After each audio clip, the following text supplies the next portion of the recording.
Hi everyone. So this week we're going to be going over how your gut gastrointestinal tract impacts energy levels. And when you look at the gastrointestinal tract, there's so many different ways that it can impact human health. And we're doing a lot of topics on the gastrointestinal tract because we developed an online program for people to learn how to go through and look at their gut health and how to improve their gut health, which is called the Gut Health Solving the Puzzle. And if you go to Dr. K News, drknews.com, you can sign up to learn about the program. And for people that pre-register, there's going to be some people on this signed up wait list will get greater discounts and better benefits if they do that now.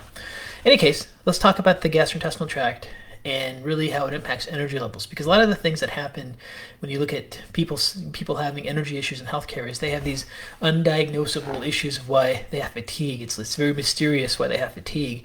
And the reason why is like when people have energy issues or fatigue issues, once you rule out things like a thyroid disorder or anemia or these other types of very obvious conditions, and those things don't exist, most healthcare professionals don't really understand that just gastrointestinal imbalances can really impact energy levels.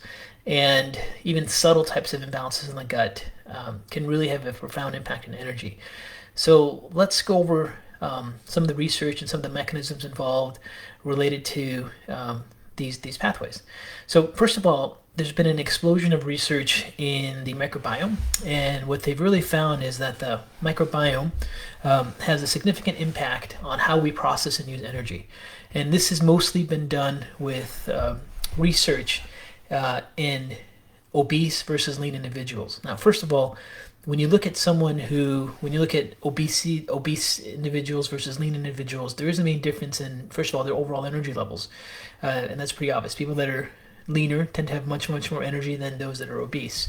So, and technically that shouldn't make sense because body fat is energy. Body fat is this energy storage, right? So theoretically, if someone has more body fat, then they should have much more energy, all this stored energy potential in their body, that they can't access it, they can't use it. And there's a shift in physiology that has been clearly found with some of these microbiome studies where the microbiome in lean individuals is totally different than obese individuals. And what they found is that their physiological pathways to use energy are impacted by this microbiome difference, and the microbiome has major influences on some of these pathways. And we'll talk about those pathways in a little bit. But when they have looked at these studies of energy and body composition, so there's a clear difference between the microbiome of a lean individual and of an obese individual. And then in the initial parts of these studies, what they found was they would do these mice studies where they would do a fecal transplant. They would take fecal material or do a fecal transplant, meaning they take bacteria from obese mice and then implant it into lean mice, and then take gut bacteria from lean mice and put it into obese mice. And what they basically found was that there was a change in their body composition very quickly. The obese mice that were given gut bacteria from lean mice became lean, and the lean mice that were given bacteria from the obese individuals from the obese mice became obese. And this was then further evaluated in humans. There was a study that was published where they found the same thing, but the effects didn't last. So it had a short-term effect for a few weeks, and then they went back to their regular body composition and so forth. But it just shows you how impactful that the microbiome is. Now, we also know from research that when you look at pregnancy and the change in the microbiome through pregnancy, several things happen. So during pregnancy, when hormone levels fluctuate during the normal process of pregnancy, the microbiome of a pregnant woman changes to start to resemble the microbiome of an obese individual. And this allows for a person who is pregnant to start to have their energy production changed in such a way where they're storing more body fat.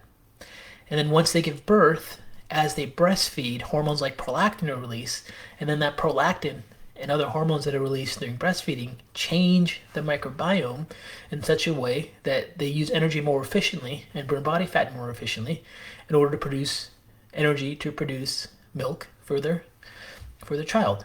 So So we know that, and you look at all this research on the microbiome, that the microbiome has a profound impact in how we process and use energy from the foods that we eat. So it's not just this, the whole model of calories in, calories out is the only way is really outdated. We know that there's different impacts on the microbiome that really have an impact on energy production, how we use energy, and so forth. So when you look at when you're looking at the gastrointestinal tract, and you look at the research done with the microbiome, what they also realize is that the things that make someone have lots of energy versus someone that doesn't have lots of energy could be impacted by different bacteria species in the gut, but it's not just one type of bacteria. It's really related to a diverse group of bacteria. And we also know that, for example, when a person exercises regularly, that they end up with microbiome diversity. That exercise alone is a variable. It can change the bacterial species in the gut. So people that eat lots of diverse vegetables, so they have a major impact on their gut microbiome. So if you take someone, for example, who is sedentary, their microbiome diversity actually changes, unrelated to food, just from lack of activity. If someone eats a lot of processed foods, partially hydrogenated fats, lots of sugar, lots of unhealthy fats, their microbiome changes, it becomes less diverse, and they get dysbiosis. And then their gut bacteria starts to change into what they call the microbiome of an obese individual, which means they're less efficient using their food for energy and more efficient in storing body fat. So we know that the microbiome is actually changing, and this is why, when someone just immediately cuts down calories to try to lose weight, for example, it may not have an immediate effect because it takes some time to change the microbiome. And some people go on a low caloric diet and they don't have a very hard time doing it. And part of the reason could be because their microbiome isn't changing, that their microbiome is unhealthy. So these are all the different things that are really involved with the research coming out and how energy is produced and how our body becomes more efficient or less efficient using energy. And there's a strong relationship with the bacteria that we have in our gut and how diverse it is. And the bacteria in our gut are involved with producing enzymes and signaling agents and neurotransmitter. The bacteria in our gut are very metabolically active, and they have a huge impact on our metabolism and our feedback loops and our physiology. So if you can give me about 15, 20 minutes, I'm going to go over some of these pathways in more detail besides the microbiome and talk about how that really applies to real-life clinical issues, and then we can take some questions for those that have joined us, and thank you for those of you that have joined us. So, when you really look at, if you take a step back and go, why does someone have fatigue? There's a final common pathway that's involved, and that final common pathway is they're not making enough ATP. So ATP is adenosine triphosphate. So the biochemistry of energy is you have to have ATP to have energy. And ATP is a molecule, and if you have ATP, your cellular energy systems convert that ATP triphosphate to diphosphate, and that produces a lot of energy. So when someone comes in or someone complains of they have very low energy and they're fatigued, ultimately what they're saying is their body has become inefficient in making ATP. And then you can work your way backwards for all the different mechanisms that are involved with energy production and go through them one by one. But where it all starts with is, in order for us to have energy and to be able to make ATP, is we have to consume food. So in our ability to break down the foods that we eat into, like the proteins into amino acids and the fats into fatty acids, and the foods we eat into minerals and micronutrients, is really involved with digestion. So there's lots of different pathways involving the gut. Now, when you look at the gut and you look at the microbiome, for example, you can't just treat the microbiome directly. There is a concept that we talk about in the gut puzzle program, which is a very important clinical concept, which is this north to south model, meaning the gastrointestinal tract, the microbiome can't be healthy unless it has the right pH, unless it has the correct environment to really optimize the development of bacterial diversity. So for example, if someone has a gallbladder issue, or someone has a pancreatic enzyme insufficiency issue, or someone has intestinal permeability and chronic intestinal inflammation, those mechanisms change the physiology of the microbiome, And if you just try to treat the microbiome like with a probiotic, it's really not going to have much effect at all. So, you're not going to necessarily change your energy levels by just taking a probiotic or taking a magic supplement. You really have to, work on the system from north to south and figure out what's involved and how these mechanisms work. So, when you look at this north to south concept that we teach in the Gut Puzzle program, you have, first of all, digestion. You have to have healthy digestion in order to break down foods into amino acids and proteins and fatty acids so we can even have a chance with our cellular energy processes. And then once those nutrients, then those nutrients have to go into our tight junctions and get absorbed properly. We have to have healthy anti-inflammatory immune response in our absorptive pathways. And then finally it gets into the microbiome, and then the microbiome, we want a lot of diversity. So those are the things that are involved for everything to work well and for us to properly use the foods we eat to what we need to provide our system with substrates like micronutrients to then make ATP.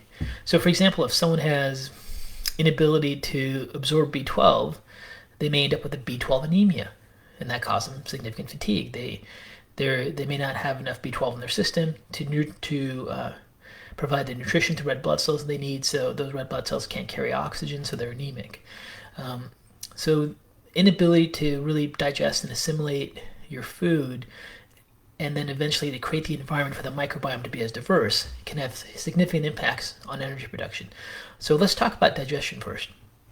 Now, you have to realize, if you have maldigestion issues, meaning if you eat and you get heartburn, and if you eat and you get distended and bloated, and if you eat you're really fatigued, and if you eat you have immediate bowel urgency, if there's something wrong with your digestive process, you're going to be inefficient in making the substrates you need to produce ATP. So it all starts, first of all, with digestion. And when you look at digestion, you first start with enzymes, and you work north to south. You first have to be able to digest proteins. So your body needs hydrochloric acid to digest proteins. So people that have difficulty with digesting proteins and are averse, they kind of deviate from eating protein, like, I really don't want to eat a lot of protein, I don't feel well if I eat a lot of protein. That's really a red flag that there's a significant gastrointestinal issue, and it'll have its downstream effects from north to south all the way down to the microbiome. You have to be able to digest protein. So people who don't want to eat a lot of protein and have symptoms, and they don't want to eat a lot of protein because they have a lot of symptoms if they eat any proteins, it's a really red flag for energy production as well, because you have to have amino acids to drive many cellular pathways to make ATP. Also, if you have people who can't handle carbohydrates or starches, and that causes significant bloating or distension from them, they may have pancreatic enzyme deficiencies, or they may have small intestinal bacterial overgrowth. Those will lead to malnutrition issues. People that can't tolerate any kind of fats, like olive oil, or can't even tolerate anything that's really fatty because they get bloated and distended, those are gallbladder issues. That'll lead to decreased ability to make fatty acids and absorb fatty acids efficiently, and fat-soluble vitamins. That can have a tremendous impact, ultimately making ATP. So digestion is really critical. And also, digestion requires a lot of energy. So, when you eat, your blood all shunts to your gut. All the blood goes into your gut to really supply fuel and oxygen and nutrients for your gut to be able to process that food, and it's a very energy-demanding process. So if the gastrointestinal tract digestive pathways are inefficient, then it can cause significant fatigue. And for some people that have significant digestion issues, that have imbalance in the digestion, they just don't want to eat because they get extremely tired and exhausted. Now, you can also get extremely tired and exhausted from insulin surges, from like too much sugar or carbs when you eat. But if someone's just eating lean vegetables and lean protein and get really tired, and it's really hard for them to digest, and they can't really do anything for a period of time, that's a really serious red flag. Because these maldigestion issues end up with significant metabolic and physiological issues downstream. So when you look at north to south and you look at energy levels, you have to be able to break down your food proteins and particles into micronutrients, amino acids, and fatty acids from proteins, fats, and carbohydrates that we eat them, right? That's all part of the normal response. So that's digestion. Now, as you work your way from digestion down, energy production. And by the way, there's some people who can't digest their food. They take some digestive enzymes, and their energy levels skyrocket. There's some people who fix their gallbladder issues, and their energy levels skyrocket because now they're more efficient and breaking down their food into substrates that's required cellularly to make energy. And this is also why a lot of chronic fatigue and chronically exhausted patients, never get diagnosed, because they have these subtle digestive issues that gets overlooked. Now, as you go from north to south, meaning you first have to digest proteins in your stomach, and then you have to digest starch and carbs in the small intestine by the pancreas, and digest fats by the gallbladder release of bile in the small intestine. You then get into to the lower parts of the small intestine, especially in the duodenum, where you have to have absorption of these nutrients, right? So you have to absorb amino acids, you have to absorb fatty acid particles, you have to absorb minerals and micronutrients. And this is where you can have another issue with energy production, because if you're not absorbing these things, you can have some significant problems. And this is where leaky gut, where intestinal permeability comes in. So with leaky gut, the intestinal tight junctions, they should be tight and very, very close together, so only little micronutrients can cross. What happens in leaky gut is these guts get destroyed and these tight junctions open up. Now, what happens when these tight junctions open up is proteins that are undigested, and these are large molecular weights of big proteins, lots of weight, a lot of protein. These large protein clusters get absorbed. And they're not supposed to be able to go through the tight junction when it's nice and healthy, but when it opens up, they can get through, and then that triggers the immune response, and that triggers the inflammatory response. But it also leads to malabsorption and micronutrient issues. So let me explain what I mean by that. When you look at particles, there's a weight to them, a molecular weight to them. So a protein has a very large molecular weight, and then a protein is then broken down to little strands of protein called peptides, and that has less weight. And then eventually, that could be called the middle molecular weight particle, and then that peptide gets broken down to individual amino acids, and those are low weight molecular particles. So if the intestinal tight junctions are healthy, then you only absorb these lightweight particles. Now, what happens in leaky gut is once the gut opens up and the inflammatory response takes place, there's a lot of mucus from the inflammatory response and the destruction of these intestinal cells that is in between the space of these leaky gut areas, these opened up tight junctions. And that mucus can trap light molecular weight particles like minerals and vitamins, but large molecular weight particles like proteins are heavy enough to go through the mucus. So that ends up with this paradoxical response where you get malnutrition, and then also you get leaky gut. You have proteins that shouldn't get through, but the really low weight micronutrients that would normally can't cross because there's all this mucus there from the inflammatory process of the tight junctions breaking down. And this was initially discovered when they were doing research with two sugars called lactose and mannitol. So one of the earliest research models for looking at leaky gut was researchers were having people ingest a sugar called lactulose, which is a large molecular weight sugar, and a sugar called mannitol, which is a very small molecular weight sugar. And what they would consistently see with people that had intestinal permeability is that they would have these large molecular weight sugars in their urine a few hours later, which shouldn't be there. That would only happen if their tight junctions opened up. But their mannitol, their small molecular weight proteins wouldn't be able to get through. So they would have this paradoxical leaky gut where undigested proteins get through, but micronutrients can get through. So leaky gut can actually lead to, subtle malnutrition disorders. And subtle malnutrition disorders can have a tremendous impact on energy and overall health and function. So we know that people that have intestinal permeability can end up with these subtle malabsorption issues, and they end up with leaky gut. We also know that the inflammatory response of leaky gut does something called mitochondrial uncoupling. So within your cells, you have an energy powerhouse called the mitochondria, and the mitochondria is what's involved with making ATP. So what happens with people when they get chronic inflammation is that chronic inflammation creates a process which is called mitochondrial uncoupling, which means that these energy powerhouse cells stop making ATP as efficiently. So we know that chronic inflammation in the gut can be another major pathway why people have significant fatigue. This is also why some people have leaky gut, and you get them off inflammatory foods and you put them on a leaky gut healing protocol, we go over these in the gut puzzle program, sometimes get a tremendous boost in their energy levels, and their swelling and inflammation goes down because they're able to get their tight junctions that are injured healing again, and then that decreases the mucose issues and the malabsorption issues with micronutrients, so they can actually start to absorb the foods they have and stop having an inflammatory response to regular proteins that they're eating. So that's all related to this. As we go north to south, we go from digestive pathways to the small intestine and the tight junction of the immune response, and then eventually we get into the microbiome. So the microbiome, we know, has major impacts, as we discussed earlier, of how it impacts energy levels. But one of the main ways it impacts energy levels is by the different bacterial species that are there. So you have to remember, bacteria are highly functional organisms, and bacteria contain enzymes.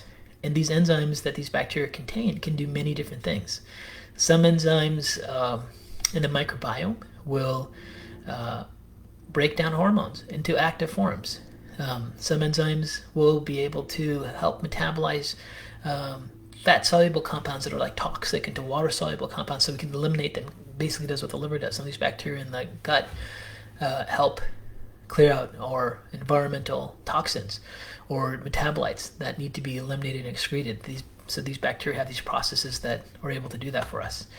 Now, we also know, by the way, when we talk about that, so there's bacterial species in the gut, for example, that help convert thyroid hormones, T4, into active T3 hormones. So, one of the extensions of the endocrine glands, the endocrine system, whether it's producing thyroid hormones or adrenal hormones or estrogen or testosterone, is gut bacteria. Gut bacteria are highly metabolically active, and they have enzymes in them to convert hormones into different hormone compounds. So there's been research that shows gut bacteria convert, for example, estradiol to either a 2 or 4 or 16 hydroxy estradiol, and they have different impacts on cellular function.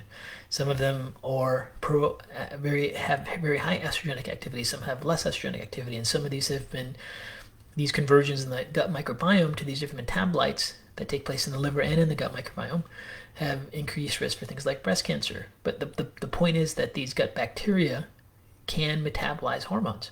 So whether it's thyroid hormones for energy production or testosterone or estrogen, the bacteria in the gut help convert hormones. And this is the whole essence of having this very diverse microbiome, because the more diverse your microbiome is, the more enzymes you have for the potential to balance things out and help you attain homeostasis.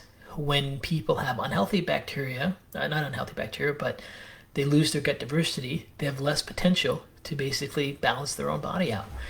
And this is important when it comes to energy production, because many of these hormone metabolites that are produced in the liver and gut have a tremendous impact on activating energy pathways in our cells. Now, another important thing is that these bacteria have enzymes that can convert compounds that are, let's say, fat soluble to water soluble. So let's say you get exposed to plastics, bisphenol A. Bisphenol A has to be eliminated out of your body, and the way it gets eliminated out of your body, it goes through a pathway called glucuronidation and sulfation. Well, there are bacteria in the microbiome that have the ability to activate sulfation, adding a sulfur group, or activate glucuronidation, adding in glucuronic acid, to BPA foods you digested, to convert them into a metabolite that you can actually eliminate out of your body.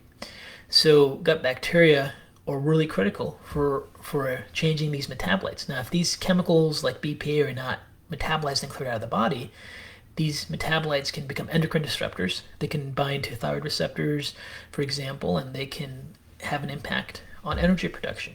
So the microbiome is critical in its biotransformation pathways as well. Now, the microbiome also has a significant impact on blood sugar stability. And there's been a tremendous amount of research done on how the bacteria in the gut impact blood sugar control. And it's very clear that patients that have obesity or patients that have diabetes have a different microbiome than individuals that don't. And individuals that were obese and diabetic that then normalize their blood sugar control and become healthy have a change in their microbiome. Now, in the gut, especially in the lower gastrointestinal tract, there's two different types of cells. One are called gastrointestinal K cells, and another group is called gastrointestinal L cells, and they release gut peptides. One is called GIP, and one is called GLP-1. And GIP and GLP-1 are these hormones that are released by these intestinal cells that then control blood sugar levels. And in the field of diabetes research, what they've been able to find is that there's this phenomena called the encretin effect. Encretin means secretion from within.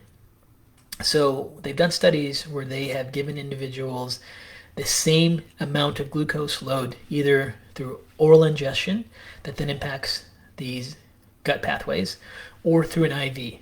And what they found is that if a person is getting the same amount of glucose orally as compared to an IV, the oral ingestion of glucose has a 2 to 3-fold greater efficiency of modulating insulin control than if they were taking it through the IV response.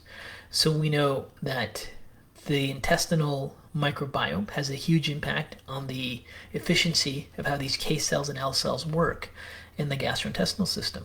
So a lot of blood sugar stability has to do with the gut. And I think as the field of diabetes research expands more and more into prevention and diet and lifestyle medicine, trying to optimize the health of the microbiome may be a critical piece of really managing diabetes blood sugar stability issues. So at the end of the day, when you kind of look at the gastrointestinal system, and we'll take questions here in a second, let me just finish this one section. But at the end of the day, when you're looking at the gastrointestinal system and how things work, you've got to realize that bacteria in the gut have a major influence. The microbiome has a major influence. But the microbiome doesn't have the ability to become efficient unless it's healthy north to south. You have to have proper digestion, you have to have proper enzyme release, you have to have proper absorption, you have to have proper assimilation, and then those factors with a very diverse diet and all those things then change the microbiome. And as the microbiome becomes healthier and it becomes more diverse, then you have all these different pathways intact to really optimize energy levels. And if there's any defect anywhere along that gastrointestinal axis, from hydrochloric acid to pancreatic enzymes to gallbladder issues to intestinal permeability to microbiome lack of diversity, then you have tremendous impacts on energy function. And we also know that people, once they restore their gastrointestinal tract, they have some tremendous benefits in their energy system. So what I'd like to do is I'd like to move into questions. And let's go through some of these things. So one of the questions that is coming up here is can stress impact the gut? Yes. So stress can have significant impacts in the gut. So stress has the ability to do a few things. First of all, the stress response has the ability to break down intestinal tight junctions. So when you actually get into a physiological stress response, your body, and let me clarify, there's acute stress and chronic stress. Acute stress can impact blood flow and distribution to the gut for a short period of time. That has some of its impacts. But chronic stress is what we're really worried about. With chronic stress, what takes place is you start to release high amounts of cortisol for an extended period of time. And cortisol is catabolic. So, cortisol has an anti-inflammatory effect. It's great when it's released when we need to dampen inflammation. But when it's released ongoing for a long period of time, it creates a catabolic effect. And these catabolic effects, meaning tissues break down, they don't have the ability to recover. That prevents the tight junctions from restoring and healing. That prevents bacterial species and populations from becoming diverse. So stress is definitely a key factor in why you can't balance out the microbiome. Okay, I have my wonderful wife, Dr. Ray, is here to help me with answering some of these questions. Hiya. Hi. How's it going? Good. Oh, good. Okay, so Mary's asking, can you talk about H. pylori, please? Sure. H. pylori is the most common infection worldwide. Most people will have H. pylori infection at some point in their life. And H. pylori one of the effects of it, there's several effects of the H. pylori. One of the effects with it is it actually shuts down hydrochloric acid production, so it can create maldigestion issues. And when people get H. pylori infections, the bacteria furrows into the lining of the stomach, and it actually has this suppressive effects on parietal cells, which release hydrochloric acid, because this organism can't survive in an acidic environment. It needs the pH to be more alkaline, so it actually shuts down pathways so it can survive. But that allows people to not digest the proteins very well, and hydrochloric acid has this downstream, not having enough hydrochloric acid has a downstream effect where you also end up with inefficiency of releasing pancreatic enzymes and bile from the gallbladder, and you change the pH of the gut, then you change the microbiome. It has these very diverse effects. So H. pylori is one of these things that can create symptoms or not create any symptoms at all. So they have asymptomatic and symptomatic subgroups.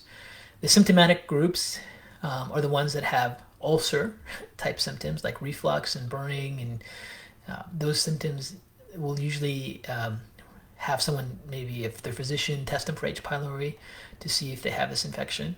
But there's a lot of people that have silent H. pylori, and the only symptoms they have are lack of hydrochloric acid. They don't have the burning and reflux, so they get totally ignored in the healthcare system. Now, H. pylori has been shown to be a major risk factor for causing injury to blood vessels. Just like hepatitis C can damage the liver as a virus, H. pylori as a bacterium can start to damage blood vessels. And they look at atherosclerotic plaques. They see that these silent H. pyloris are a major risk factor for people that have cardiovascular disease. So, if you have ongoing need for hydrochloric acid, meaning that you just feel like you can't digest your proteins, or especially if you're younger, you're in your 20s, 30s, 40s, and you feel like you have to take digestive enzymes like hydrochloric acid, you may actually have an H. pylori infection. Now, our enzyme production levels get lower as we age, just like our muscle mass gets lower, bone density gets lower. As we all get older, especially as we start to hit like 60 and older, we start to produce enzymes less efficiently. And one of the most common infections of the elderly is they get H. pylori infections as well. So as you get older, you're inefficient as making hydrochloric acid, and if your stomach acidity is more alkaline, it's very easy to get exposed to the H. pylori organism and get the infection. If you have a very acidic stomach, you may get exposed to H. pylori and never get the infection because the acidity prevents the infection from taking its hold on the GI tract lining. So lots of people that get older, they get a vicious cycle. They stop producing enough hydrochloric acid, they get the H. pylori infection, that shuts down the parietal cells. Now they can't digest foods, now they get reflux, then they get put on antacid.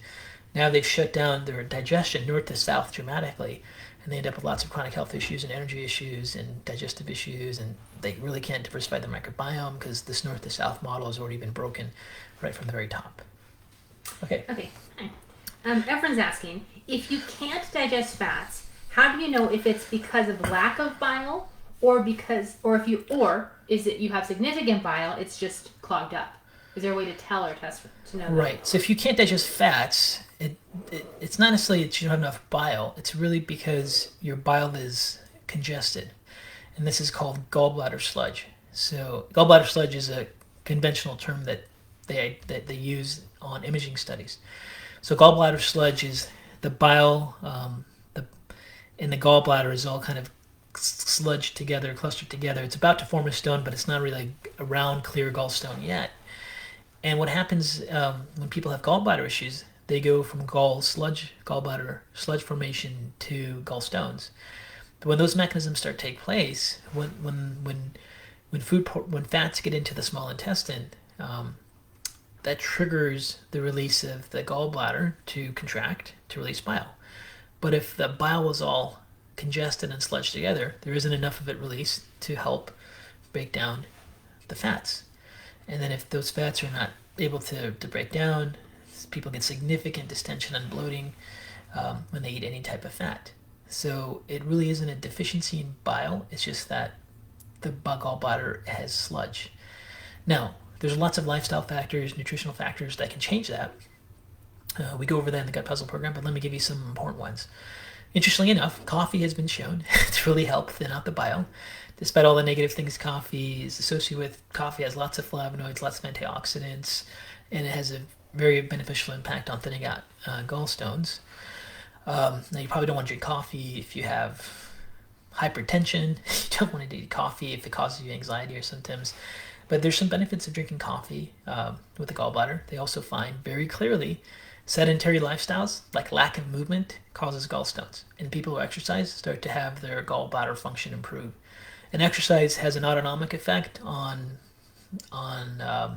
the vagal system, makes it more efficient, starts to contract the gallbladder. So if the gallbladder is not moving and contracting, it's gonna sludge up. Just like if you look at those cement trunks, they have to, in order to keep the cement from like sticking together, they have to constantly move it.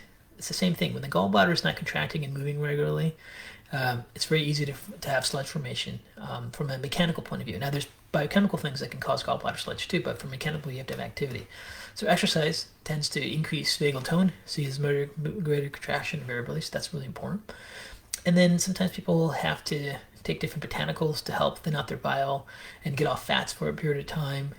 Things like milk thistle, things like dandelion root can be very effective. Trimethylglycine can be effective in help thinning out the bile. Beet extract can be very helpful in thinning out the bile. But there's a point where it really is about gallbladder sludge. Now, if you don't get rid of the gallbladder sludge, it can form into a gallstone. And then you can get gallstone obstruction at some point.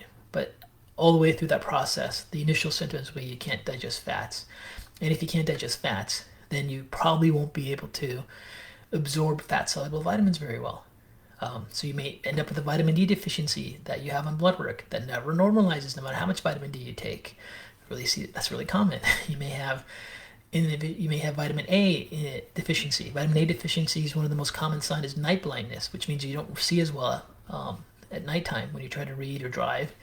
You can end up with vitamin E deficiencies that'll really impact your skin health, your nail health, hair health, and so forth. So, when you have distension and bloating, eating fats, it's a big issue. It's impacting your entire digestion, north to south. It will impact your microbiome, and you'll end up with less efficient fat-soluble absorption despite what you take, and that can lead to a whole bunch of health problems. So, it's so important to fix that. Okay, next question. Yes. Mina is asking, is the presence of flatulent gas always an indication of gut issues? Well, listen, everyone's going to have some type of flatulent gas, sometimes because here and there for various reasons. If you travel to a new area and get exposed to new bacteria, your gut's going to react and you have some bloating and distension. And that happens. And sometimes you eat a meal much higher in certain fibers and starches than you've had before, and you get some distension and bloating. So it's normal to have some occasional distension and bloating, especially with the change in diet, change in environment. But if you have bloating and distension every time you eat, that's a problem. So if you have bloating and distension when you eat proteins, that's a big sign that you have probably inefficient hydrochloric acid. If you have bloating and distension every time you eat lots of carbs or starches, that could be a pancreatic insufficiency sign. If you have bloating and distension when you eat fats, that could be a gallbladder sign. If you have bloating and distension anytime you eat anything with sugar or fiber, you may have small intestinal bacterial overgrowth. So if it's occurring with the same type of food every single time, it can give you a clue to figure all these things out. And we go through the thought process and the evaluation process in the gut puzzle program, exactly if you have distension and bloating, which of those pathways there are, and then which enzymes you take and so forth. But it's pretty much what we just went over, just with more detail and recipe ideas and things to really help you understand the concepts. But that's the basic premise. So to answer your question, no, it's not normal. Everyone has some distension, bloating here and there, but if it's with every type of meal or specific or it's all the time, then that is an issue, and you should not be overlooked.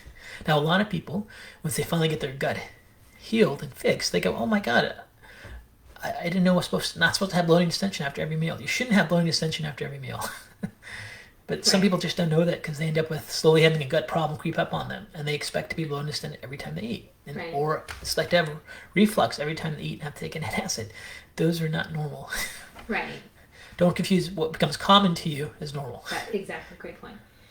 Okay, so speaking of that, Matty is asking, do you teach how to implement protocols in your new training? I guess in the new course. Yeah, so in the gut puzzle program, yeah, the whole process of it, the whole goal of that is, what we're learning is you can only do so much with books. When you write books, people read them and they're not really sure what to do, and it really seems like with the technology we have these days, the only way people really get to learn how to implement information to the real life is through a step-by-step process where they have video, have notes, have a workbook, have recipes, and a step-by-step process, and have a forum where they can communicate with and kind of work through it.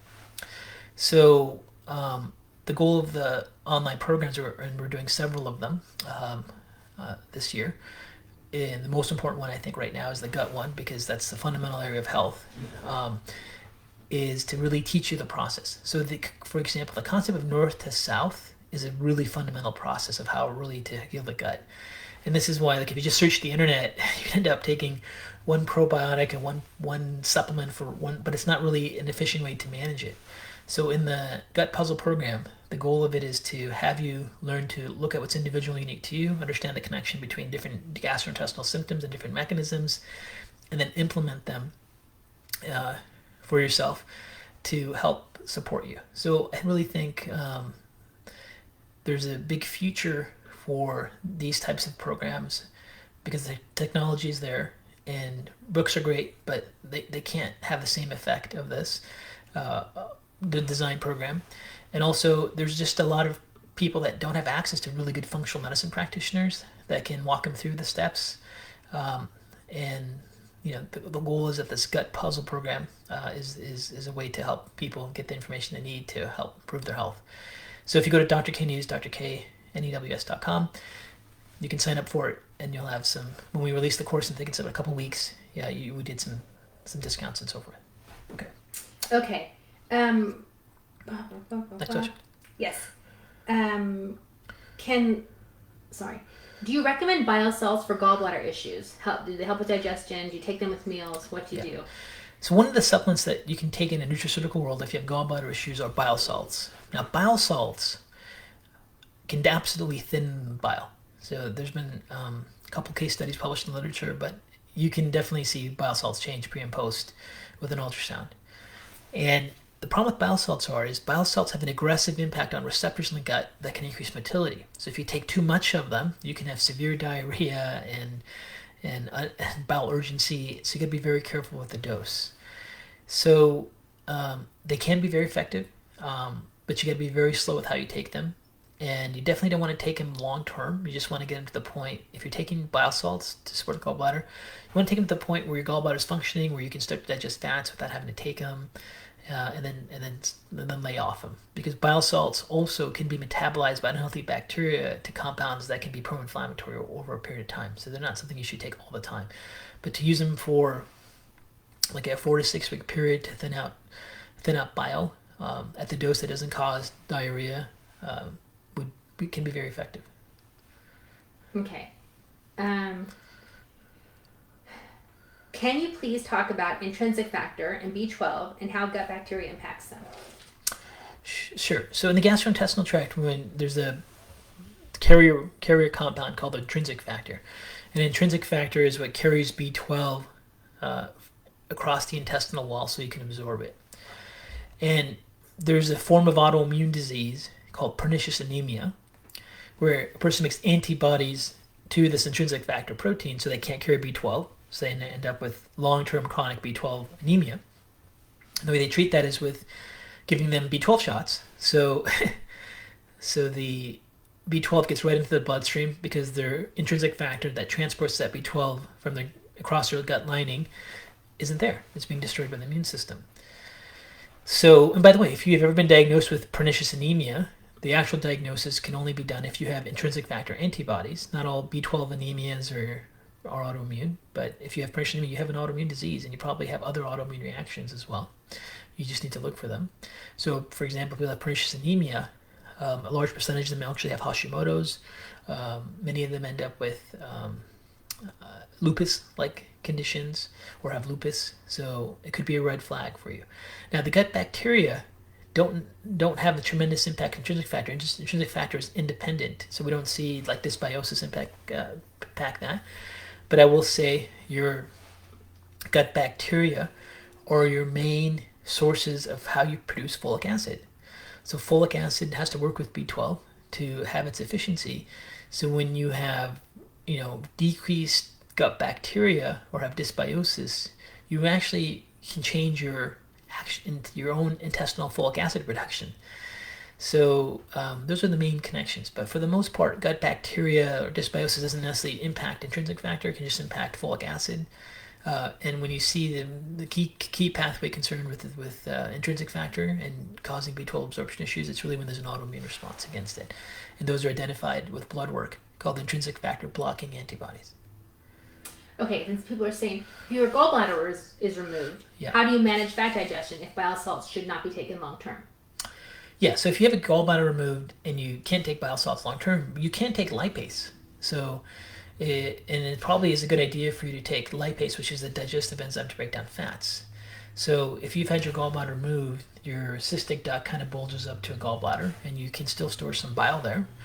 And then you just may not have the efficiency of bile. You may never be able to eat as much of a fatty meal as before, just because you just don't have that snack there. And in those cases, you really want to just take lipase, for example, as a digestive enzyme to help break down fat. So bile salts, again, are used to help thin out bile, but sometimes if you have especially if you have a gallbladder removed, you may need to take lipase. And more importantly, you still have to work north to south. You may need to just take hydrochloric acid and pancreatic enzymes and lipase with it to really optimize efficiency. But you're always going to be vulnerable to your fat digestion intake anytime you had your gallbladder removed, and you may need to start taking enzymes regularly if that's taking place, and make sure that it contains lipase. Dr. Kharrazian, Barbara is asking. Next question. You got to speak up. Does it north to south really start in the brain? Yes, north to south does start in the brain. And we talk about that, but just not in this context. Actually, north to south starts with the minute you smell your food. The minute you see and smell your food, you're actually getting a neurological response, which then impacts acid production. And then in the course, we actually start with swallowing. But just to make things simple for the context of energy production, we're taking the brain out of it. But you are correct, Barbara. Good job, Barbara. Okay, Sean, how do you accurately diagnose a silent H. pylori infection if there are no symptoms? So the way you diagnose a silent H. pylori infection is by lab test. So basically, there's different ways to measure H. pylori infections. You can do a breath test. It's called a breath urea test. It has a 98% specificity sensitivity. Any conventional lab can do that. You can also do a H. pylori stool antigen test, also greater than 99% specificity sensitivity. Conventional labs do that. You can measure blood antibodies for H. pylori. The only problem with blood antibodies for H. pylori is antibodies for H. pylori can circulate in the bloodstream for up to 2 years after the infection's gone. So it's not the best test. So if you suspect that you have a silent H. pylori infection and want to rule that out, the test to do would either be an H. pylori breath test or an H. pylori stool antigen test. Okay. Vanessa's asking, can leaky gut lead to high glucose? Can leaky gut lead to high glucose? Well, here's the thing. It's not that direct. So that association, like if you did an association analysis, it's not going to be very strong. It's possible if you keep going down mechanisms, meaning that intestinal permeability can disrupt the microbiome, and that can impact the efficiency of K and L cells, but the association directly is weak. So we do know that the microbiome has a major impact on insulin signaling with the pancreas and glucagon signaling with the pancreas and liver pathways, and also with HPA axis function. And more of that research is coming out. So I don't think the associations are quite that linear, but there's some mechanisms that overlap with each other. Okay. I messed up the name. Someone says, I've heard keto helps with ATP, but a dairy-free keto? Question mark. So when you look at ketogenic diets, which have, they can be very beneficial in the circumstances you want to use them in. Meaning, not all diets are right for every situation. Ketogenic diet is definitely a diet that works really well when people want to get their insulin levels down dramatically, like a diabetic. Ketogenic diets, or to lose weight. Ketogenic diets are very effective if you're trying to deal with seizure disorders. Ketogenic diets are very good for inefficient brain function. What happens in ketogenic diets is your body starts to use ketones for energy versus sugars based on limiting your carbohydrate intake and increasing your healthy fat intake. The biggest problem we see with people that don't do well with keto is they just consume a lot of unhealthy fats or inflammatory fats. And dairy is a very inflammatory fat. So a lot of times people go in keto and their source of fat is cream and milk and cheese all day with every meal. And that's great for the fat part of keto, but it's very pro-inflammatory. So we don't recommend that. We actually have a protocol, we call it Ketobiotic program, where we encourage keto, and this is in the gut puzzle program. We encourage people, if they need to go on a ketogenic diet for various reasons, to really do it in a way where they support the microbiome. So you need to have lots of vegetable diversity and also be dairy free to have the best impact on reducing inflammation and still being in ketosis. So the biggest mistakes people make with keto that ends up keto but they feel worse is lots of fried food, lots of unhealthy fats, like they're eating fried bacon every day with cheese, and they're wondering why their body's inflamed. So, keto should be done with anti-inflammatory fats like avocados and olive oil and those good fats versus the bad ones, the pro-inflammatory ones. So whenever I do keto with my patients, we do what's called a ketobiotic diet, which we talked about in the gut puzzle program, which is no dairy and healthy fats instead of unhealthy fats. Okay, that's a good question. So Dorothea's asking, I need a tiny form of HCl because I have a hard time swallowing. Right. Any idea? So hard time swallowing is actually north to south. Yeah. It's a brain issue. So when we actually talk about north to south, swallowing is a function of the brain. And if your swallowing has gotten worse over time, it's a red flag for actually a neurodegenerative disorder. And one of the things that starts to show up with early Parkinsonian diseases, other neurodiseases, your swallowing gets more and more compromised over time. And even, just various degenerative and even things like MS can impact swallowing. Like this, they call it dysphagia. And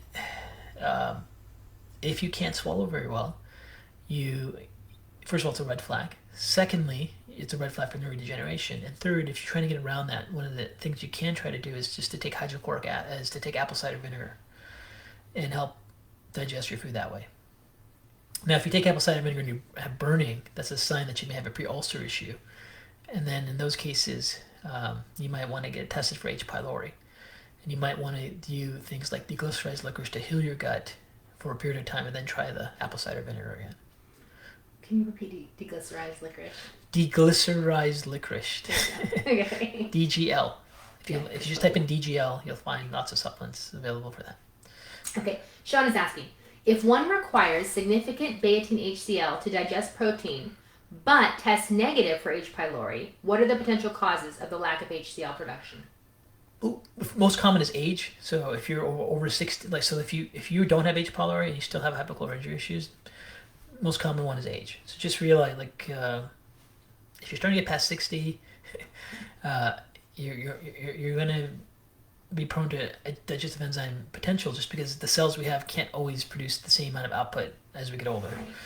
The aging process, in essence, that's part of it. Outside of that, there's lots of other things that can do that. You could have brain-gut pathway issues that do that. Hypothyroidism can do that. Just overall intestinal inflammation can be a factor there. So those are the most common ones, and sometimes you just can't find the cause, and you have to kind of treat what you're doing. And sometimes the H. pylori test is inaccurate, so be aware of it. For the most part, it's usually still an undiagnosed H. pylori issue. The test is not there, or it's underlying hypothyroid issue as the key mechanism, or just aging. Okay, someone's asking if floating stools are a sign of gallbladder issues. Sorry, I lost the question, but that was the question. Yeah. Also, back to the H. pylori really quick. I'm sorry. No, it's okay. Like another common thing you'll see is people that have just intestinal inflammation where they just constantly, because remember, let me point out a couple things. Digestive enzymes like pancreatic enzymes and even hydrochloric acid, they're involved, especially pancreatic enzymes, in the anti-inflammatory pathways. So you can have a person that constantly feels like they need to take HCl, and they actually have gluten sensitivity, and they get off gluten and dairy for a period of time, and they have no more need for HCl. Mm-hmm. So that's actually another common one, is people that have just like a dietary protein sensitivity, the most common ones being gluten and dairy. So if you've done everything and you test negative, you haven't been on a strict gluten dairy-free diet, you definitely want to try that. Now, the question was undigested stool in the... Yeah, I'm sorry. The feed went too fast for me. But the question was basically, if you have floating stools, is that a sign of a gallbladder issue? So if you have floating stools, it's definitely a sign of maldigestion. Yeah. And it could be a gallbladder issue. It could be you can't digest the proteins very well and fats. You see that again with people that have celiac or gluten sensitivity. But the most common thing is you can also have it with increased transit time. So if your smooth muscles in your gut are contracting way too fast, your food can get through the GI tract without being properly digested, so you can have some floating stools. And that could be due things to like small intestinal bacterial overgrowth. If the bacteria in your gut are producing high amounts of hydrogen, more than normal, that can increase your transit time. So you have all these undigested stools, but it's not related to gallbladder. So, but if you do have floating stool, it's definitely a sign that you have maldigestion. Pancreatic enzymes, gallbladder function, hydrochloric acid are all possible because they're all involved with getting the pathways involved to break down fat.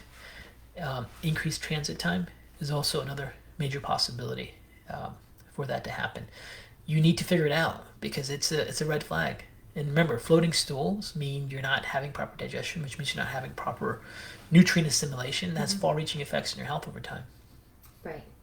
Okay, Linda's asking, how about celery juice or fermented cabbage juice, which are all pretty trendy right now? Yeah. What do you think about those?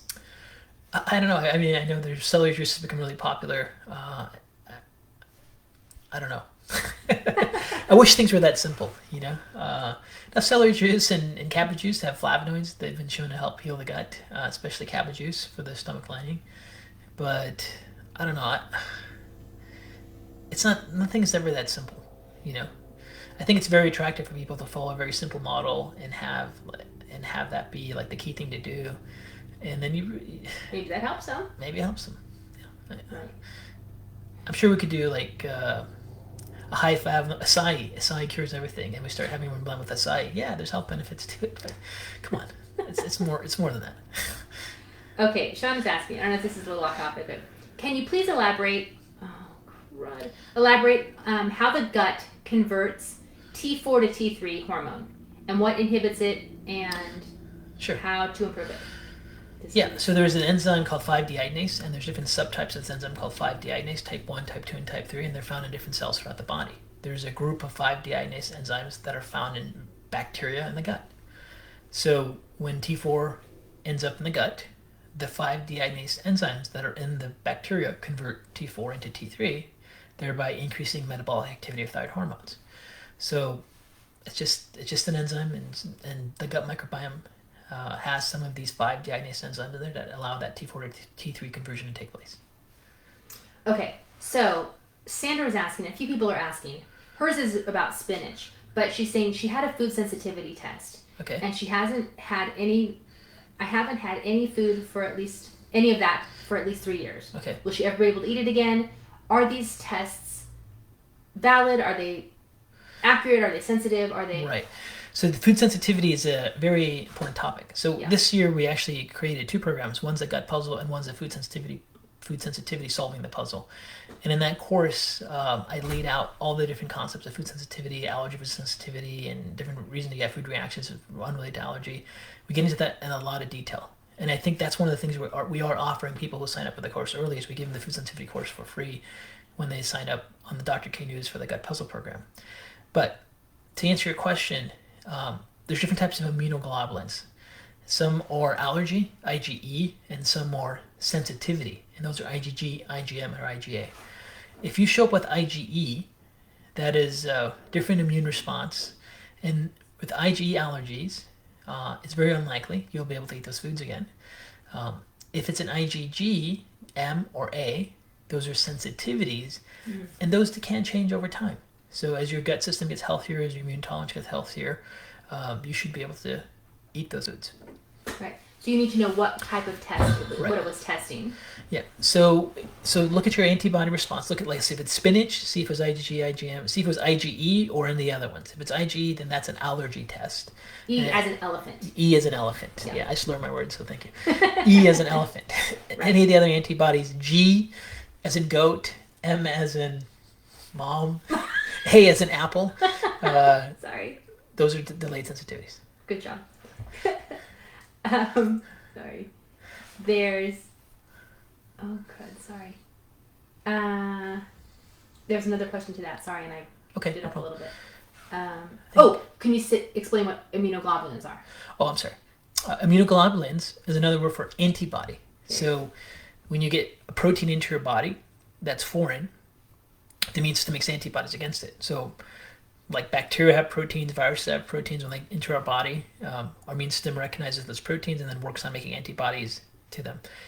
Those antibodies attach to the foreign invader and marks them. So then immune cells called T cells and natural killer cells come in and destroy them. So we make antibodies to all the different proteins, and our immune system can make antibodies to food proteins, especially when the immune system starts to dysfunction and dysregulate and lose what's called the loss of dietary protein tolerance. And then you start to react to lots of foods, which happens with people that have autoimmunity or people that have intestinal permeability. Their immune system starts to become overzealous and start to really react against food proteins instead of just pathogens. So immunoglobulins are antibodies. And what distinguishes allergy versus food sensitivity is the antibody that's produced against them. So IgE binds directly to mast cells and causes a histamine response, and it's immediate. Whereas IgG and IgM, IgA, immunoglobulins or antibodies, don't have the same effect. They're delayed. Perfect. Okay. Good job. One last question here. Sure, and then I have a comment. Okay. This is a little off again. Catherine, so if one is hypothyroid and has leaky gut, Yes. high zonulin despite gluten-free, Yeah. it's best to add hydrochloric acid even if no digestive issues?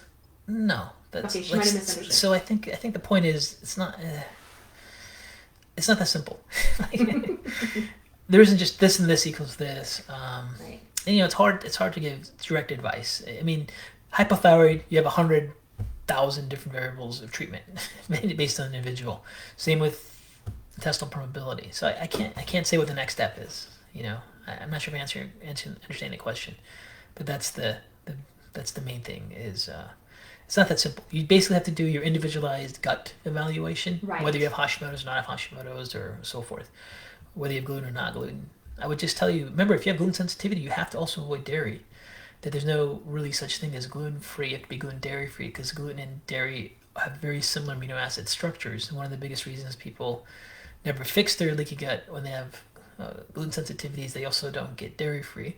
And there's also many grains that cross-react with gluten, so sometimes they have to go grain-free. And that's why autoimmune paleo is effective for a lot of these people, because it removes food proteins that are very similar to gluten.